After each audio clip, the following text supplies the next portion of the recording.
So one of the interesting things that seems to be coming up quite often in this whole coronavirus crisis is the similarities and differences between coronavirus or COVID-19 and the bog standard seasonal flu influenza that we get every year. Some people are saying that this novel coronavirus is a lot more deadly, but we've got other people, including me in a previous video, sort of implying that actually the standard seasonal flu kills loads of people every year and no one bats an eyelid over that. So in this video, I want to discuss the issue with hopefully a little bit more nuance than I did in a previous video. So we're going to be talking about the similarities and differences between coronavirus and the seasonal flu in terms of symptoms, in terms of treatment, and most excitingly in terms of the mortality statistics and how bad each of these things are for you from the information we've got so far. Okay, so point number one is about the symptoms. How do you know whether you have coronavirus, COVID-19, or whether you just have the seasonal flu? And honestly, the truth is, just based on symptoms alone, it's really quite hard to know. So this table is drawn up from information from the World Health Organization and from the National Health Service, the NHS of the UK, and you'll see that the symptoms of COVID-19 versus the seasonal flu are pretty common. The main things in COVID-19 seem to be a fever and dry cough,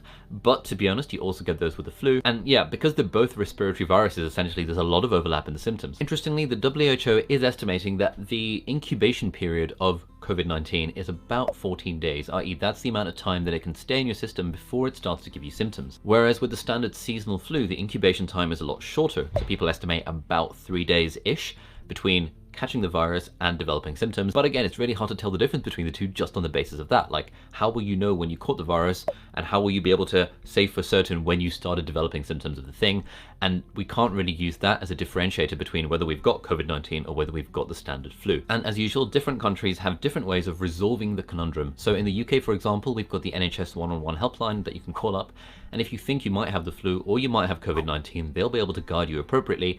And one of the things they check is, you know, have you traveled to this list of countries? Have you had contact with anyone who's confirmed to have COVID-19, which massively increases your own risk of getting it. Whereas if you've just got the symptoms but you don't have any of the epidemiological factors, then it's more likely to be the flu rather than COVID-19. But the main message here is that you really can't tell just based on symptoms alone, so please do, whichever country you're in, contact your local healthcare provider. Do not go into hospital thinking you have COVID-19, because then you're just going to be infecting other people.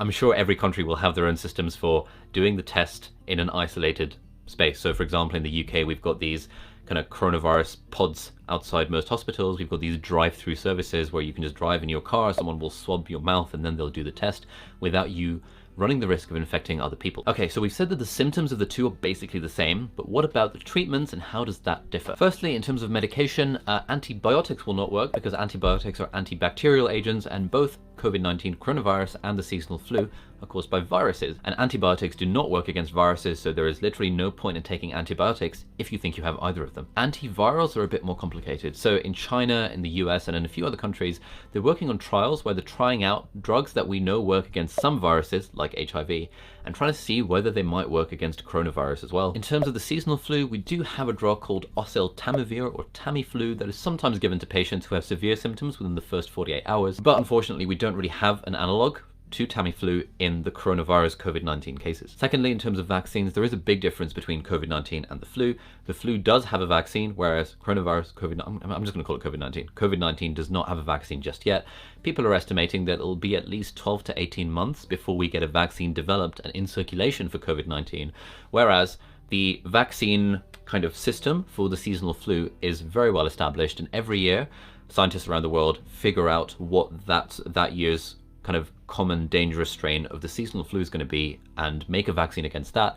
And at least in the UK, that gets given to a load of people. So for example, people who work in healthcare settings, I get the flu vaccine every year. People who are old, people who have other medical problems, there's all sorts of criteria for who can get the vaccine. And in fact, in the UK, if you want, you can just go get the vaccine, even if you don't fit into the criteria. So far it's sounding like there's not a lot we can do about coronavirus. We don't have any medication that works against it. We're trying out some antivirals in the hope, fingers crossed, that they might work, and we don't have a vaccine for it. And in fact, with COVID-19, the only thing we can really do is offer supportive treatment for the people who need it. So supportive treatment basically means helping your body to breathe while your body naturally fights against the disease. So this is what they do in intensive care, sometimes with things like mechanical ventilation, sometimes with assisted ventilation. It helps the patient breathe, essentially like maintaining their respiratory function while their immune system is fighting off the virus. This is pretty similar to the treatment for seasonal flu as well. So every year, thousands of patients are hospitalized because of the seasonal flu. And again, the management is mostly supportive. They can end up on ventilatory support, basically helping their breathing while their own body fights off the virus. virus. The good news is that in the case of COVID-19 and also in the case of the flu, most people, the majority, 80%, around 80% for COVID-19, will have mild symptoms, which means they don't need help with their breathing. But the bad news is that even though only about 15 to 20% of the patients actually get severe complications as a result of COVID-19, the fact that it's going around and growing at an exponential rate means that depending on how many people it infects in the population, the number of beds in hospitals that can provide ventilatory support might be a limiting factor. So in Italy, for example, where there are currently 9,172 confirmed cases of COVID-19 as of the 10th of March when I'm recording this video, we've seen a few comments from Italian doctors specializing in intensive care via Twitter and Facebook and stuff that are saying that the country has run out of intensive care beds to the point where, elective operations are having to be cancelled and operating theaters are being converted into intensive care units because they just need so many more ITU beds in order to deal with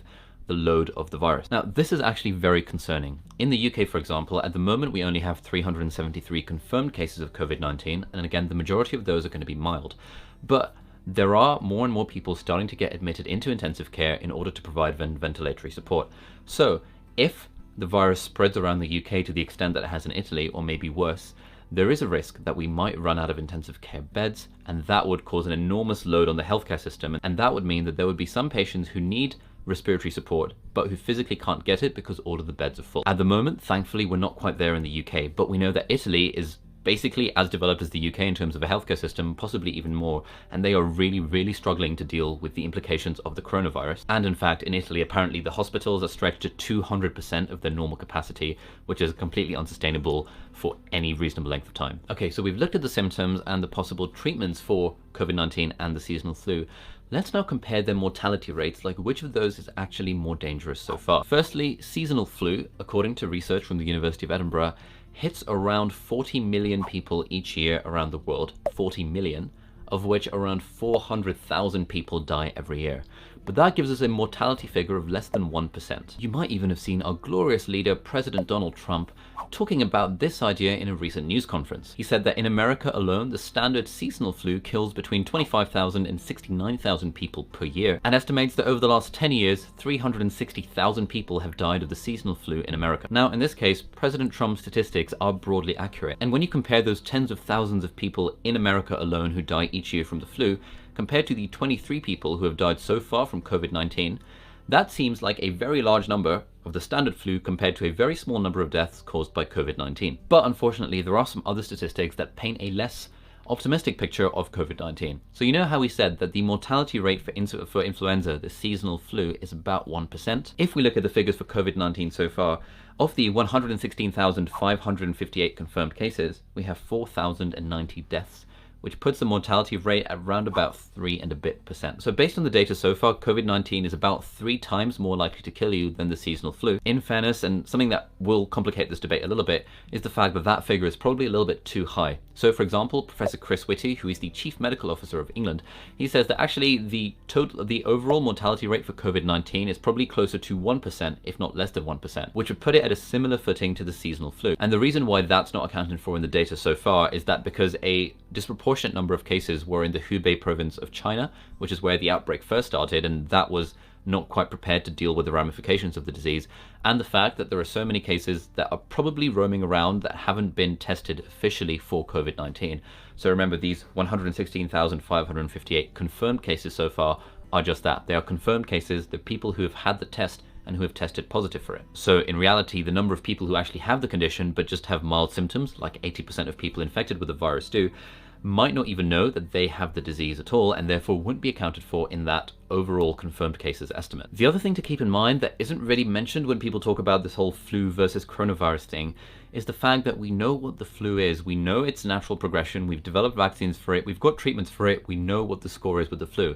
And yeah, it's unfortunate that every year 40 million people get infected by it and 400,000 people will die from it, but it is the enemy that we know about. Whereas the problem at the moment is that coronavirus, COVID-19, is the enemy that we don't know about. We don't really know a lot about it yet. We know roughly some details, we know vaguely what kind of symptoms it causes, and we do, thankfully, have a test that confirms or rejects whether or not you have the condition. But we don't have any treatments, we don't have any vaccines, we don't know how quickly it's going to spread, we don't even really know for certain how COVID-19 is spread.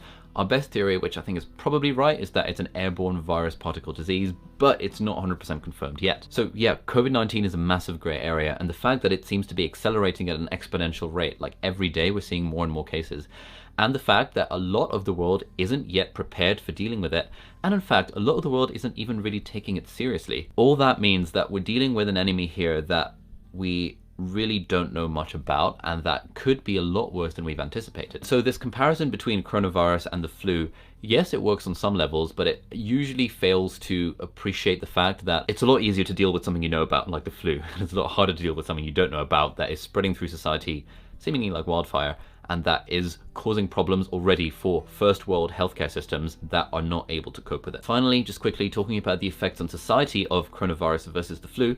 Yeah, every year 40 million people get the flu, 400,000 people die of it, but like really no one actually cares. Like we don't stop events, the global financial markets don't shut down, we don't close schools and businesses and stuff because of the flu. We certainly don't put entire countries into lockdown because of the flu. On the other hand, because of COVID-19, because of the uncertainty that's been surrounding it about like we don't really know how long the incubation period is, we don't really know how quickly it's going to spread. All of these factors mean that we're taking, as a society, and it's a good thing that we are taking lots of precautions to try and delay its spread or even contain its spread. And so, for example, around the world, there's been a huge list of high-profile events that would involve mass gatherings of people. You'll see them list over there somewhere. All these events have had to be cancelled because of the coronavirus. There's talk that the Olympic and Paralympic Games in Tokyo 2020 are going to be cancelled. There's talk that Euro 2020, the football tournament, is also going to be cancelled. And on top of this, we've also got the economic impact of the coronavirus, which we've never really before seen with an outbreak of the seasonal flu. So, for example, the stock market has taken an absolute dive over the last few days to weeks, to the point where people are comparing it to the 2008 financial crisis. And on a more micro scale, like if you get businesses and schools and communities shutting down, obviously that's going to have an impact on society, far more so with COVID-19 than the seasonal flu does. So that was an outline of the similarities and differences between the two. As usual, we want to be #alert, not anxious. Panicking is never the right solution, but with the information that's been coming out every day, this is seeming like more and more of a global threat, and so we really should take it seriously. And we certainly shouldn't be using the comparison with the seasonal flu as a reason for being complacent about the threat of the coronavirus. As usual, you'll find links in the video description to more helpful resources on the topic. Stay healthy, stay happy, and hopefully I'll see you in the next video. Bye-bye.